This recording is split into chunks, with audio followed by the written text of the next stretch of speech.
तीसरा प्रश्न आया है। स्वामी आनंद चैतन्य हैं, कोई लखनऊ से। एक साधक को ध्यान के अतिरिक्त किन बातों का पालन करना चाहिए ताकि उसकी साधना में प्रगति हो एवं ध्यान में गहराई मिल सके?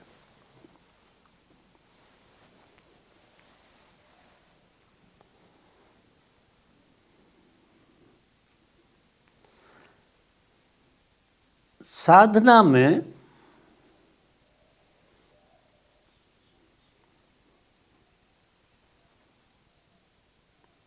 सबसे बड़ी जो बाधा आती है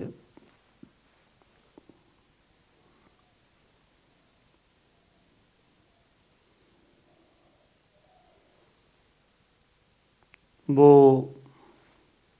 पतंजलि ने जो 8 आयाम कहे हैं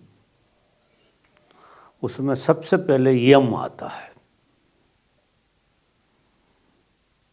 यम का मतलब होता है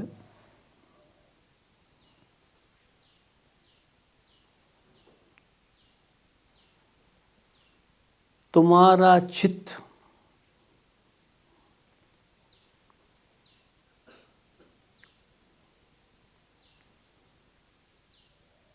हमेशा ही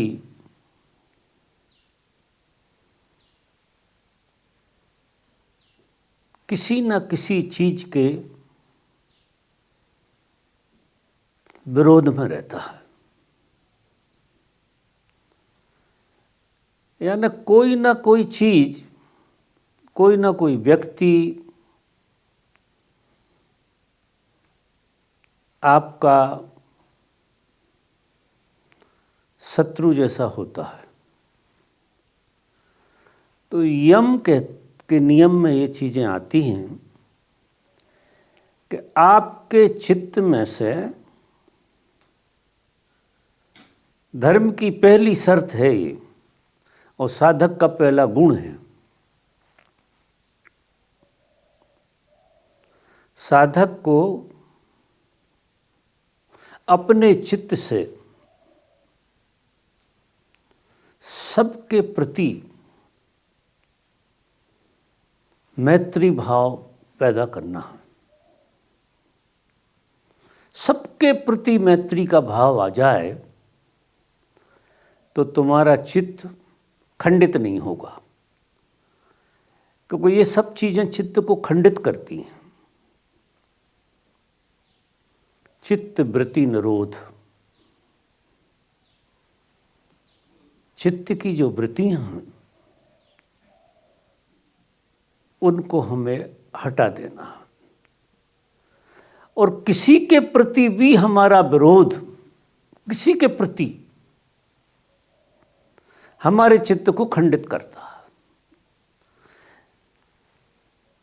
चैतन्य तो तुम हो,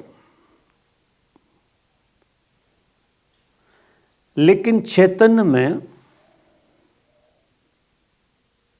हलन चलन बहुत है। इतनी बड़ी बड़ी लहरें तुम्हारे चैतन्य में उठ रही हैं। उनमें सबसे बड़ी लहर जो उठती है वो विरोध की उठती है। हम किसी चीज़ से लड़ते हैं, किसी व्यक्ति को दुश्मन बना कर रखते हैं, किसी को मित्र बना कर रखते हैं, झूठा सांचा। तो पतंजलि कहते हैं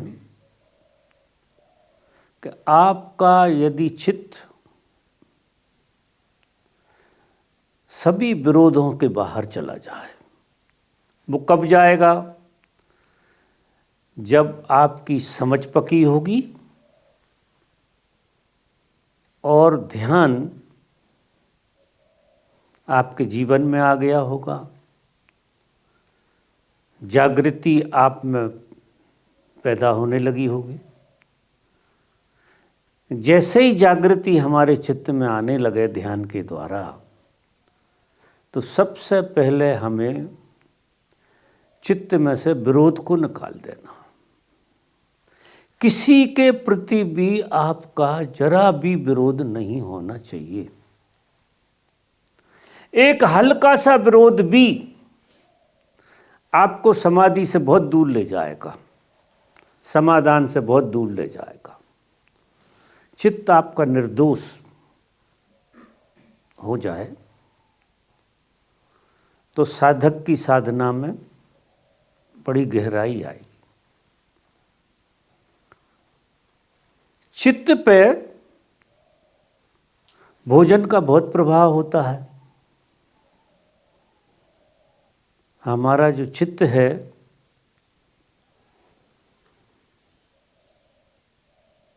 वो भोजन से प्रमाद से भरता है।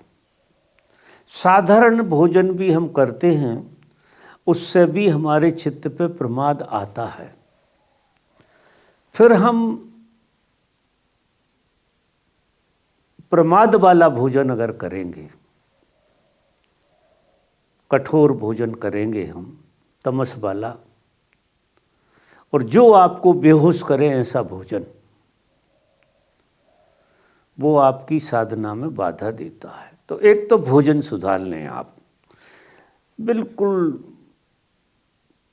आपके जीवन में उत्तेजना पैदा करने वाला भोजन नहीं होना चाहिए। अब जीवन का एक ढंग ऐसा बन गया है कि इंद्रियां, हम शुरू से जिन इंद्रियों का व्यवहार कर रहे हैं वो जड़ हो गई हैं। वो इतनी जड़ हो गई हैं कि उनको थोड़ी सी चैतन्यता जब लगती है जब कोई उत्तेजना वाला काम करते हैं। उत्तेजना में बहुत सारी चीजें आती हैं। तो आप भोजन उत्तेजना वाला न करें। जैसे मैं उदाहरण के लिए कह रहा हूं कि आप अचार खा रहे हैं, तो खाने के पहले उत्तेजना पैदा कर देता है आपके भीतर, लार निकलने लगती है और कुछ तो भी होने लगता। खाया नहीं है अभी, जिस भोजन को खाने के पहले तुम्हें स्वाद आने लगे, इसका मतलब यह है कि उसने उत्तेजना पैदा कर दी आपके भीतर। और उत्तेजना वाला भोजन अगर आप करेंगे तो वो आपके चित्त को खंडित करेगा। तो भोजन में, और मैं नहीं कहता कि ये खाओ ये मत खाओ, तमस और उत्तेजना दोनों चीजें भोजन में नहीं होना चाहिए साधक के।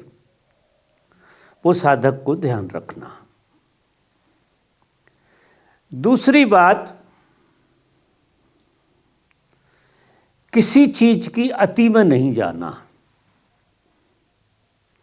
जीवन को एक संतुलन की तरफ ले जाना। आप आश्चर्य करेंगे, जैसे जैसे आप संतुलित होते जाएंगे वैसे वैसे आप ध्यानपूर्ण होते चले जाएंगे। संतुलन बड़ी गहरी चीज का नाम है। ना तो आप इस तरफ झुक रहे हैं, ना आप इस तरफ झुक रहे हैं, आप बीच में खड़े हैं। आप अच्छे की तरफ झुकते हैं या आप बुरे की तरफ झुकते हैं, दोनों में आपका तादात्म्य होता है। अच्छे से भी आपका तादात्म्य होता है और बुरे से भी आपका तादात्म्य होता है। और तादात्म्य जो है ध्यानी के लिए ठीक नहीं है। किसी चीज से आकर्षण आपके जीवन में किसी साधु से हो या किसी वेश्या से हो, दोनों आपकी साधना को बिगाड़ते हैं। साधु की तरफ भी आप आसक्त हो गए तो आपकी साधना बिगड़ जाएगी, और वेश्या की तरफ भी आप आसक्त हो गए तो आपकी साधना बिगड़े। क्योंकि आपने क्या किया, संतुलन बिगाड़ लिया। आपको तटस्थ साधु के साथ भी रहना है, कुछ जिंदगी को अलग ढंग से जीना, बहुत अलग ढंग से। ये साधक का लक्षण है। जो जैसा पूछा है इनने, ये कौन सी बातों का पालन करें। तो उसमें संतुलन की बात बड़ी गजब की है। पूरा निर्भर करता है संतुलन पे। संतुलित भोजन करें, न कम न ज़्यादा। संतुलित व्यवहार करें, न कम न ज़्यादा। संतुलित हर चीज करने से अहंकार विदा हो जाएगा। अहंकार दो ही चीजों में पनपता है। अच्छे के साथ तादात्म्य हो गया तो अहंकार, और बुरे के साथ तादात्म्य हो गया तो अहंकार। क्योंकि अहंकार के लिए तादात्म्य जरूरी है। वो सच पूछो तो तादात्म्य की वजह से खड़ा होता है। जैसे ही तादात्म्य बनता है, अहंकार अपनी उपस्थिति करता है। तो ना तो अच्छे के प्रति आपका तादात्म्य हो, न बुरे के प्रति आपका तादात्म्य हो। अगर साधक इस सूत्र को जीता है तो उसके जीवन में साक्षी का जन्म हो जाएगा। और ये सूत्र ऐसे नहीं आएगा, बहुत जागृति साधना पड़ेगी। जागृति को साधते साधते साधते न ध्यान में अति करनी है और न गैर ध्यान में अति करनी है, न आलस में अति करनी है। ध्यान के भी पीछे नहीं पड़ जाना और ध्यान को बिल्कुल नहीं छोड़ देना। जीवन पूरा का पूरा एक संतुलन में आ जाए। बहुत सारे साधक अच्छी साधना कर रहे हैं लेकिन जीवन में संतुलन नहीं ला पा रहे। या तो उनको संतुलन की समझ ही नहीं है या उस तरफ उन्होंने ध्यान नहीं दिया। तो जैसे ही साधक एक संतुलन को उपलब्ध होगा, उसके जीवन में साक्षी का जन्म हो जाएगा अपने आप। चीजें दुनिया में जैसी हैं उनमें कोई बुराई नहीं है।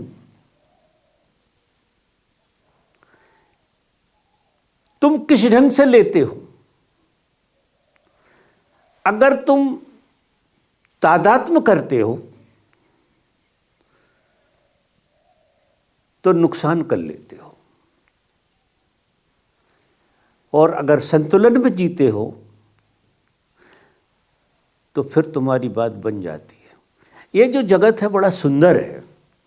साधना, इसलिए ओशो ने कहा कि घर द्वार छोड़ के साधना नहीं होगी। एक पेड़ के नीचे बैठने से साधना नहीं होने वाली है। तुमको पता ही नहीं है, तुमने संतुलन खो दिया। एकांत में पेड़ के नीचे बैठे हैं। इतने लोग, सैकड़ों साल से ये प्रथा चल रही है, और ध्यान साधना करते हैं और रूखे सूखे हो जाते हैं। क्योंकि जीवन का जो मूल सूत्र था, जो साधना में होना चाहिए, वो संतुलन था। और आपने जैसे ही निर्णय लिया, इसका मतलब ये है कि आपने तादात्म्य बना लिया उस तरह से कि मुझे तो जिंदगी ऐसी जीनी है। जियो ऐसी जिंदगी, कोई रोकने वाला नहीं है। लेकिन जिंदगी में संतुलन अगर नहीं है तो जिंदगी का रहस्य आपको समझ में नहीं आएगा। हम जीवन को, जो तथाकथित जीवन है ना हमारा, इस जीवन को देख के हम इससे मुक्त हो सकते हैं। जीवन जैसा है अपना काम करेगा, लेकिन हम उससे मुक्त हो जाएंगे जब हम संतुलन की दृष्टि से देखना शुरू करते हैं। तो हमारे अंदर हर चीज के प्रति वैराग आ जाता है। वैराग अच्छे के प्रति भी और वैराग बुरे के प्रति भी। दोनों के प्रति आपके बीच में एक संतुलन आ जाता है, वैराग आ जाता है। और चित्त वृत्ति का निरोध वैराग से होता है। और वैराग सब चीजों को खुली आंख से देखने से आता है, आंख बंद करके बैठने से नहीं। हर चीज को आपने खुली आंख से देखा, साक्षी भाव से, बिना तादात्म्य के। जब तुम बिना तादात्म्य के चीजों को देखने लगो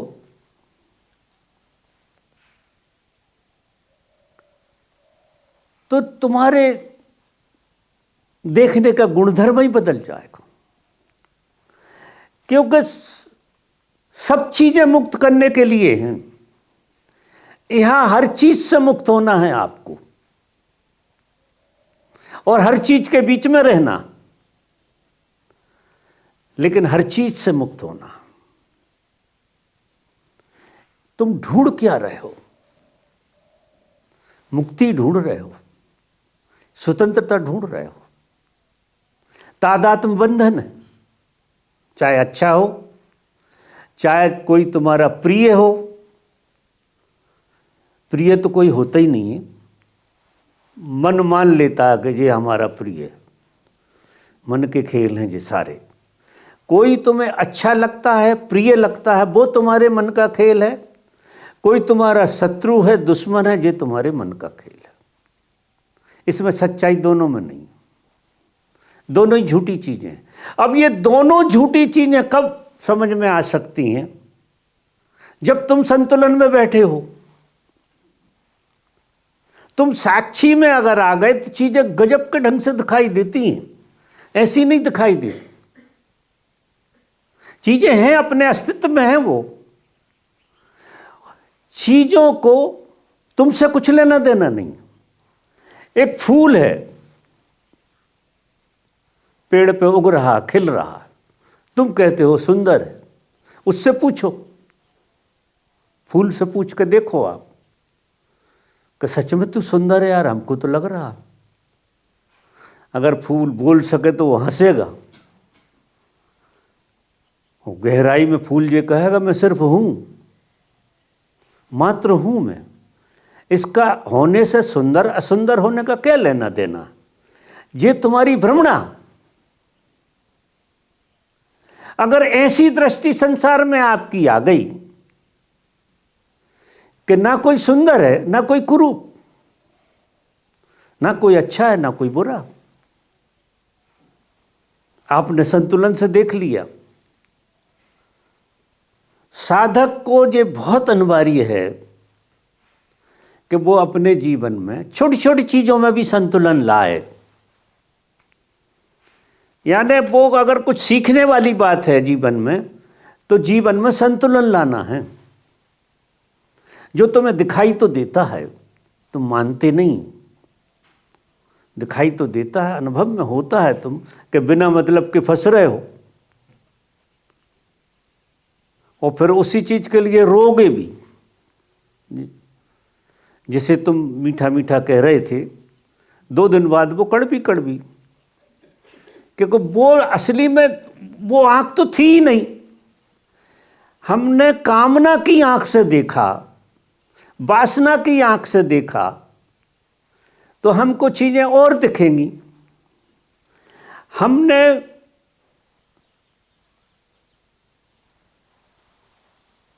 दुश्मन की तरह देखा, विरोध की तरह देखा, तो वे चीजें, अब चीजों का क्या दोष है? हम दोष चीजों में ढूंढते हैं। चीजों का क्या दोष है? किसी चीज का कोई दोष नहीं है, देखने का दोष है। मूल रूप से जो बात है वो देखने की है कि तुमने देखा किस आंख से। पर्दा लगा के देखा, चश्मा उल्टा लगा लिया और कह रहे हो कि ये चीज गलत है। इस जगत में इतना सुंदर है सब कुछ, क्योंकि ये जगत जैसा है वैसा है बस। इसमें कहने सुनने की कोई बात नहीं है, होने की बात है। हर चीज यहां है और उतनी ही सत्य है हर चीज जितना परमात्मा है। ये सब कुछ परमात्मा है, लेकिन तुम जिस आंख से देख रहे हो उससे जो पता नहीं कौन कौन से रूप हो जाते हैं और तुम तादात्म्य कर लेते हो। तो इसके हैपन को अनुभव करना है। न फूल सुंदर है, न मुरझाया है, न खिला हुआ है, मात्र है। और उसका होना और आपका होना एक है। फूल का होना और आपका होना, होना तो एक ही कहलाएगा। तो मूल रूप से जो बात है वो हैपन की है। इस जगत में हैपन के अलावा कुछ है ही नहीं। आप आश्चर्य करेंगे, बाकी सब हमारी नजर का धोखा। हम धोखा देते रहते, धोखा खाते रहते। कभी दिन भर की जिंदगी को रात के बैठ के अनुभव करना, तो उसमें आपने सिर्फ धोखा खाया है या किसी को धोखा दिया है, इससे ज़्यादा नहीं। या तो तुम किसी चीज़ को कुछ का कुछ बना देते हो। तुम कहते हो मैं तुमसे बहुत प्रेम करता हूँ, अब तुमने चीज़ ही बदल दी। खुद धोखा खा गए और किसी को धोखे में डाल दिया। धोखे में डाल दिया कि मैं तुम्हें बहुत चाहता हूँ, तुम्हारे जैसा तो कोई दुनिया में है ही नहीं। तो खुद ने धोखा खाया और सामने वाले को भी धोखा दे दिया। एक चीज की बात नहीं कह रहा हूं, हर चीज के मामले में ऐसा ही है। या तो हम धोखा खा रहे हैं या हम धोखा दे रहे हैं, इससे ज्यादा कुछ नहीं कर रहे। अब ये धोखाधड़ी की जिंदगी, धोखा खाना और धोखा देना, इस जिंदगी में परमात्मा के फूल कैसे लगेंगे? संतुलन आना बहुत जरूरी है। तादात्म्य रहित जीवन, जिसका किसी से तादात्म्य नहीं है, और आप किस चीज को छोड़ के जाओगे? हैपन तो हर जगह है। हैपन तो कहीं मिटता नहीं है। जंगल में जाओ या महल में रहो, मूल रूप से हैपन है। जैसे ही व्याख्या खत्म होती है उसमें से हैपन आ जाता है। तुम अपने होने का एहसास करने लगते हो फूल के साथ, कि फूल और मैं एक ही हूं, क्योंकि हैपन तो हर जगह है। तुम हो क्या हैपन के अलावा? अगर मूल रूप से देखो, तुम जो कामनाएं वासनाएं ये सब हटा दो, तुम्हारे भीतर देखो, तो तुम हैपन के अलावा कुछ हो ही नहीं। तुम्हें जो सबसे अच्छा बोध होता है, जो तादात्म्य रहता का बोध होता है, वो है तुम्हारा होने का भाव, होना, हैपन। और हर चीज तुम्हें देती क्या है? पहले नजर में हैपन देती है। हर चीज है ऐसा आभास होता है, और उसको भूल के तुम उसकी व्याख्या कर देते हो, सब बिगाड़ लेते हो। यानी हम परमात्मा को कुरूप कर रहे हैं। आश्चर्य करोगे, हमारी जो आंखें हैं जो परमात्मा को कुरूप कर देती हैं। तुमने सुंदर कहा कि कुरूप हुआ, कारण तुम इकाई में आ गए सुंदर कह के, और तुमने कहा कि असुंदर, तो भी तुमने विकृत कर दिया। परमात्मा तो चारों तरफ मौजूद है। तुम बिना परमात्मा के एक क्षण सांस भी नहीं ले सकते हो। लेकिन इंद्रियां जिस ढंग से देखती हैं, जिन वासनाओं से, जिन कामनाओं से, वो सिवा कुरूप करने के और कुछ नहीं करती। तो हम खूब धोखा खाते हैं संसार में, और फिर हम क्या कहते हैं कि संसार तो बहुत बुरी चीज का नाम है, इसे तो छोड़ कर भग जाना चाहिए। भग जाओ। तुम जहां जाओगे, तुमने तो कलम से कुरूपता लिखना शुरू कर दिया, तो तुम पहाड़ पर, नदियों में भी जाकर बैठ जाओगे, कुरूपता पैदा करोगे और कुछ नहीं। जैसे ही तुमने कहा नदी बड़ी सुंदर है, कुरूपता का खेल चालू हो गया, तुमने उसने हैपन को मिटा दिया। बाकी तो ये जगत है, इसका इतना सौंदर्य है, इतना आनंद है, जिसका कोई हिसाब नहीं। तो मित्र पूछ रहे हैं, साधना में प्रगति और ध्यान में गहराई मिल सके, संतुलन बनाओ जीवन में। जैसे जैसे जीवन में संतुलन आएगा, तुम्हारी दृष्टि गहरी होगी और दृष्टि से वैराग जन्मेगा, और वैराग से जो ज्ञान जिसे कहते हैं, ज्ञान वैराग के बाद है। जब हमारी दृष्टि चीज़ों को ज्यों का त्यों देखती है तो हमें सिर्फ वैराग जन्मता है। वैराग का मतलब तादात्म्य रहता। आपका कोई तादात्म्य ही नहीं रहा, ना अच्छे का ना बुरे का, और तादात्म्य रहता जैसी आपकी आई, आपके चित्त में वैराग आ गया, और वैराग आपके अंदर विवेक को जन्म देता है। विवेक जन्मेगा, और विवेक ही भगवान है। मजा देखिए, विवेक ही तुम्हारा होना है, और विवेक ही परमात्मा है। विवेक ही ज्ञान है। सारे वेद पुराण शास्त्र सब विवेक, विवेक का फैलाव है। जो ज्ञान है वो तुम हो। जब तुम निखालस विवेक में आ जाते हो तो तुम परमात्मा हो। विवेक ही परमात्मा। और जब द्वंद्व की तरफ जीते हो तो विकृतियां हैं। हर चीज विकृत दिखती है, और चीजों को देखते देखते तुम अपने को विकृत अनुभव करने लगते हो। आखिर तुम ना विकृत हो सकते हो ना कुछ और हो सकते हो, सिर्फ तुम्हें आदत हो गई है देखने की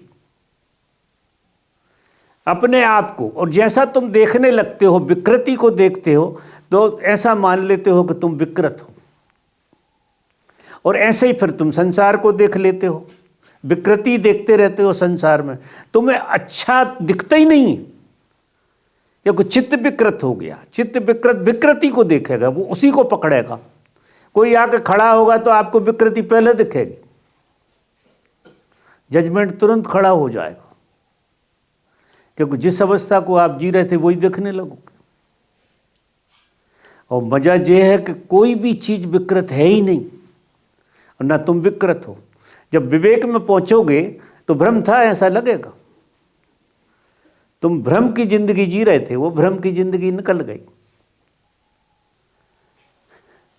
तो संतुलन का बहुत मूल है। संतुलन में जियोगे तो आपके अंदर विवेक की संभावना बहुत जग जाएगी।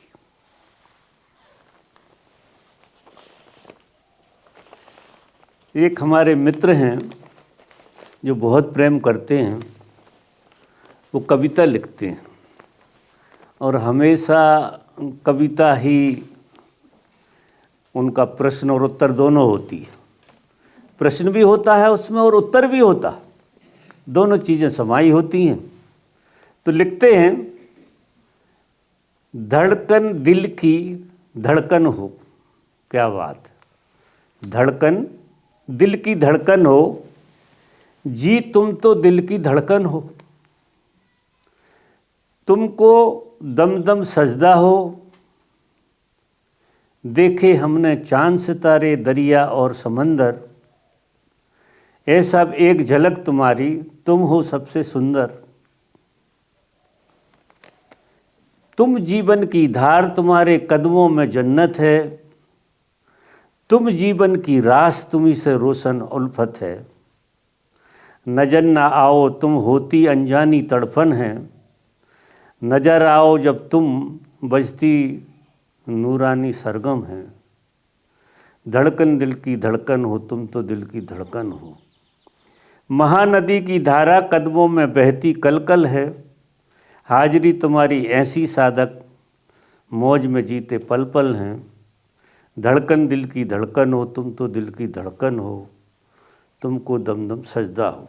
कोई स्वामी हरिदास करके हैं जो ऐसी कविताएं भेजते रहते हैं हमेशा।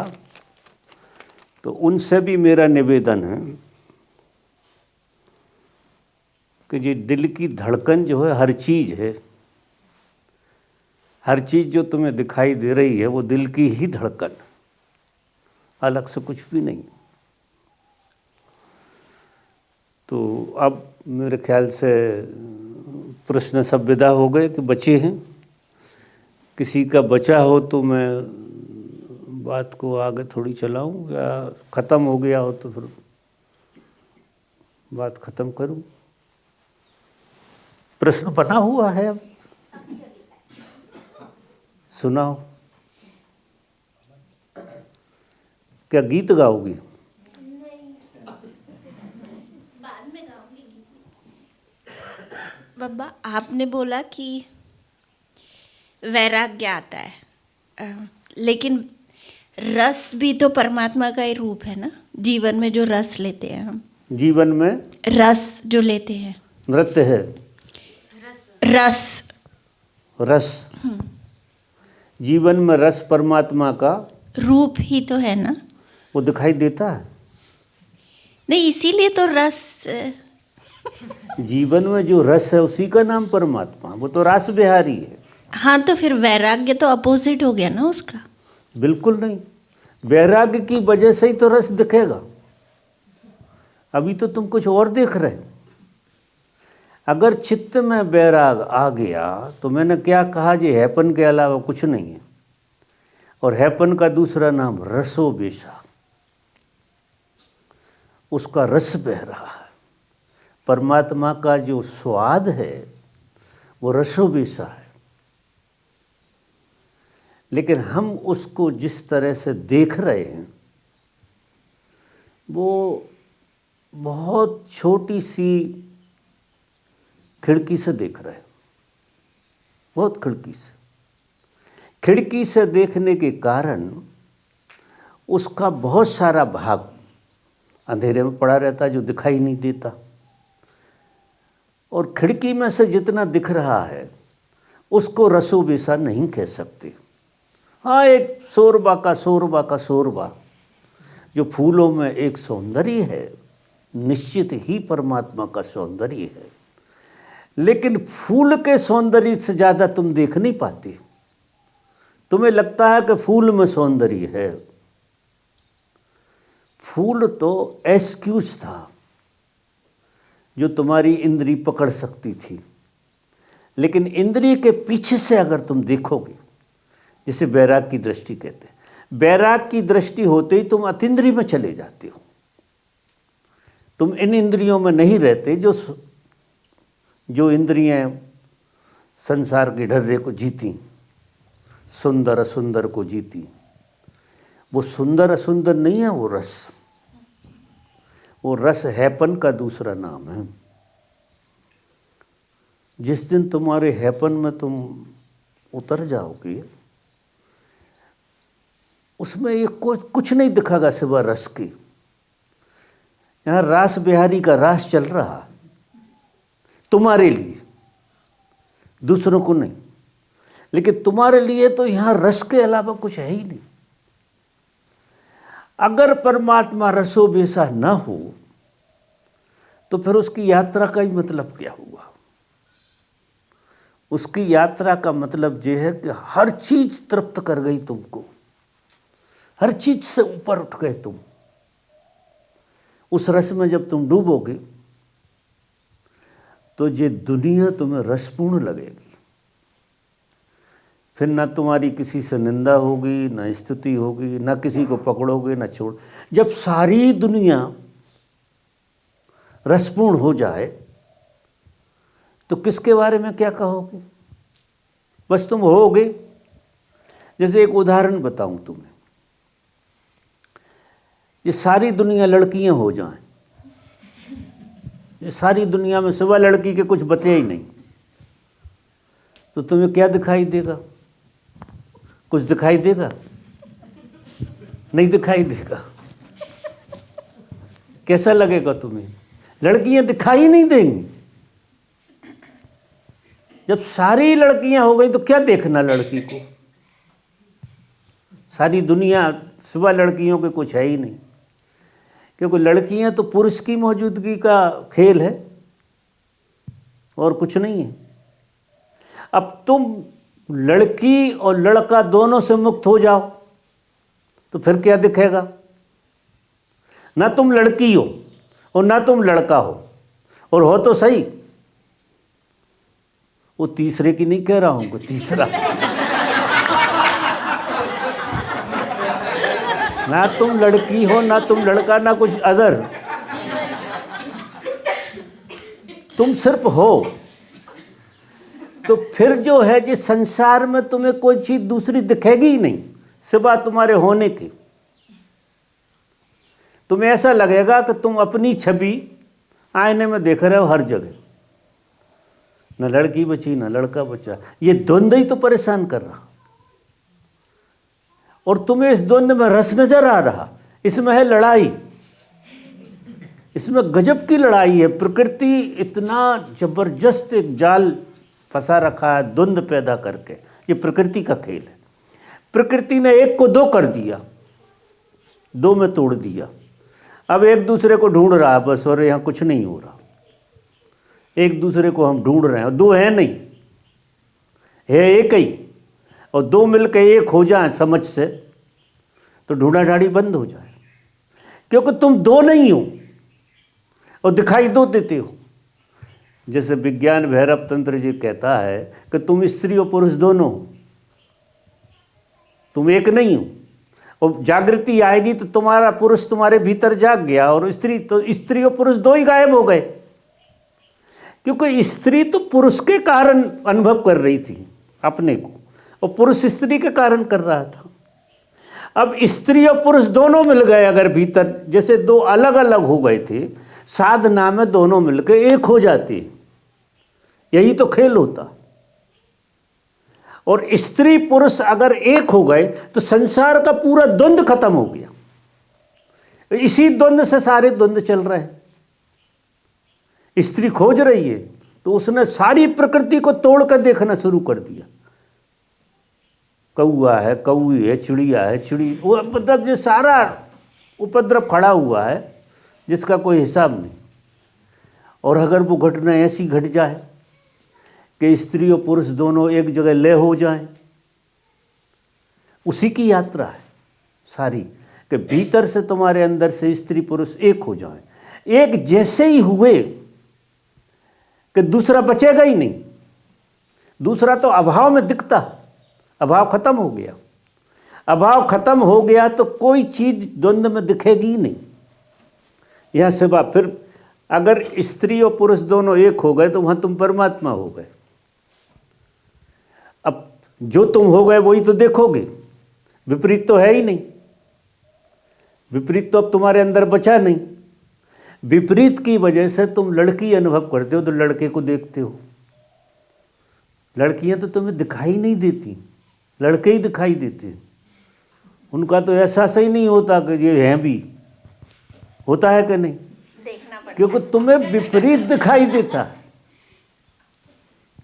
ऐसा खेल है। तो रसो बेसा तो वो है,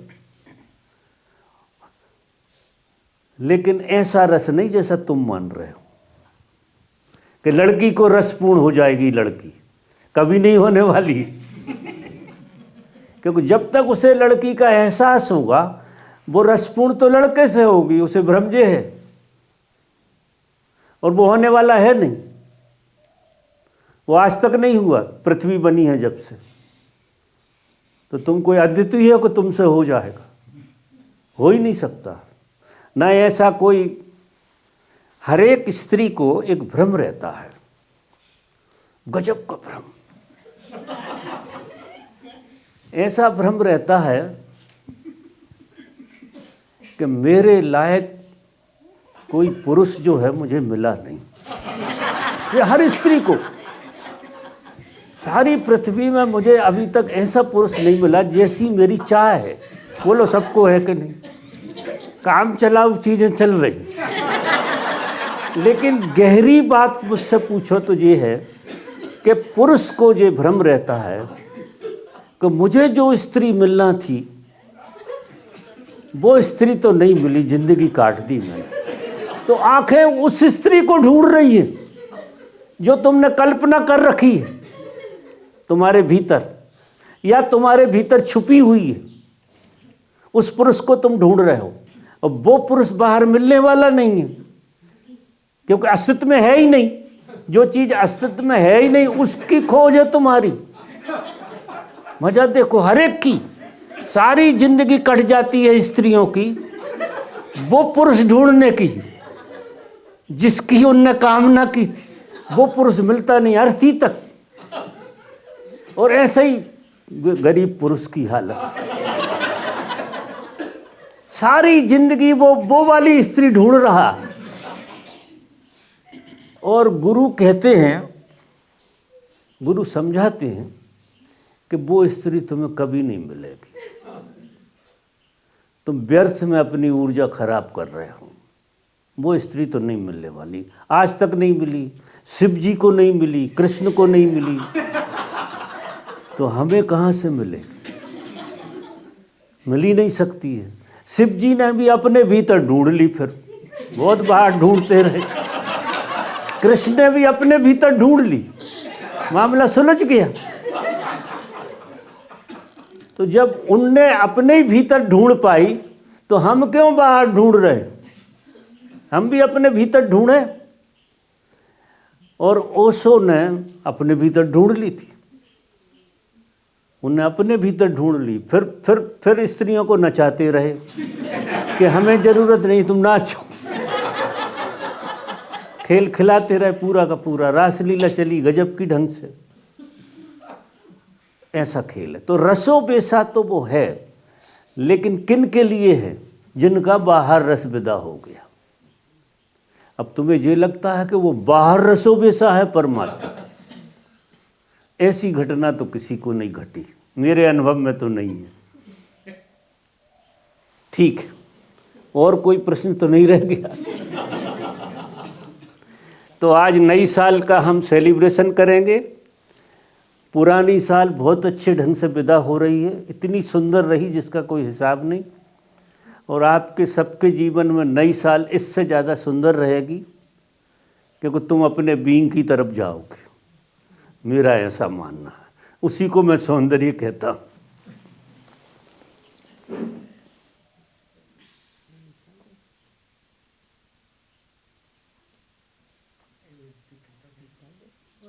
निकाल